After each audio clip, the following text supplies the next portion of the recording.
Dari tahun 2024 hingga 2025 tercatat ada sebanyak 24 sekolah dasar di Banjarmasin yang mengalami kerusakan. Dari jumlah tersebut 13 sekolah dengan rusak ringan, 11 sekolah rusak berat. Di tahun 2025 ini Dinas Pendidikan akan melakukan pembenahan hingga perbaikan total pada 24 sekolah dasar yang sebelumnya telah masuk perencanaan pembenahan di tahun 2024. Dari tahun 2024 hingga 2025 tercatat ada sebanyak 24 sekolah dasar di Banjarmasin mengalami kerusakan. Dari jumlah tersebut 13 sekolah dengan rusak ringan dan 11 sekolah rusak berat. Di tahun 2025 ini Dinas Pendidikan akan melakukan pembenahan hingga perbaikan total pada 24 sekolah dasar yang sebelumnya telah masuk perencanaan pembenahan di tahun 2024.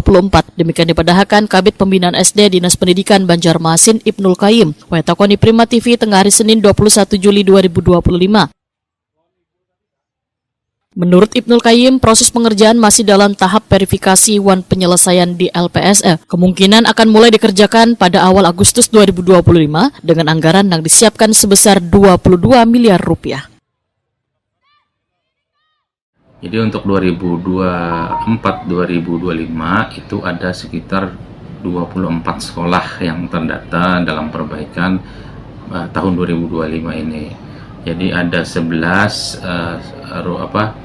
rehab total, ada 13 rehab sedang dan ringan. Nah, Oke, berapa anggarannya Pak yang dikucurkan? Anggarannya kurang lebih sekitar 22 miliar. Oke, Pak, itu di tahun ini, itu perencanaan di tahun 2024 Ya, Pak? betul. Itu perencanaan tahun 2024.